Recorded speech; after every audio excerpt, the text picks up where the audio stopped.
Halliwell's animal farm really gives us a great picture of what happens when the hogs take control of the farm.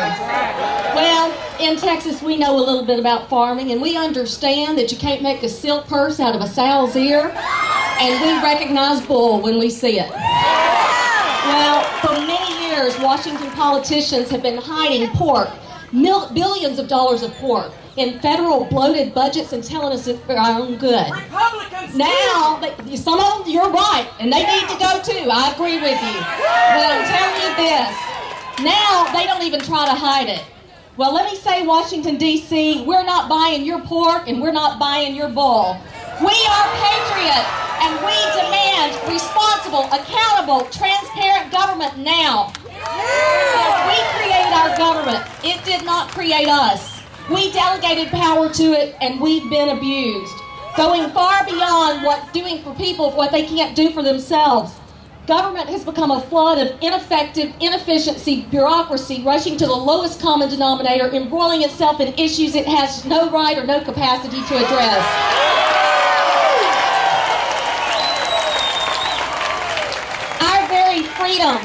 Our freedom is being eroded as government grows like a cancer, eating away at our God-given rights. We are patriots. We will not bow down to Washington politicians, redefining our rights and our words every day. Arrogantly, they exalt government over people. Arrogantly, they exalt dependence over freedom. Vice President Biden even said that it was patriotic to pay taxes. Well, Mr. Biden, patriotism is loving, supporting, and defending your country and the ideals that it was founded on. Patriotism is not the Obama-Pelosi-Reid spending frenzy that robs American workers, compromises our children's future, and fails to stimulate anything but an ever-growing growth of government.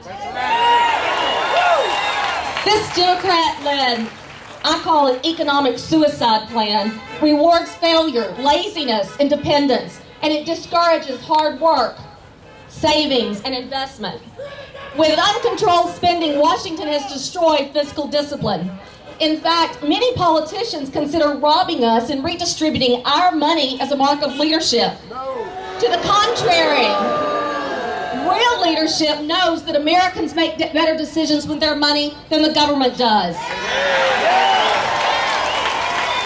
Washington, D.C., real leadership is asking only what you need to do what the Constitution actually empowers you to do.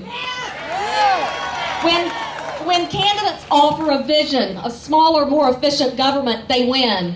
When elected officials put that policy into action, those vision into action, Americans win.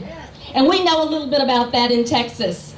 With our reasonable and predictable regulations, our low taxes, Texas is the top exporting state in the entire nation for the 7th straight year in a row. Maintaining such sound policies, Texas business will continue to have its businesses flourish. And basically, we will be the most fierce competitor in the global marketplace, not only as a state, but equal with many countries around the world. Now, our founders were men of deep faith, and our founding documents reflect an understanding that our inalienable rights come from God and cannot be taken away by man.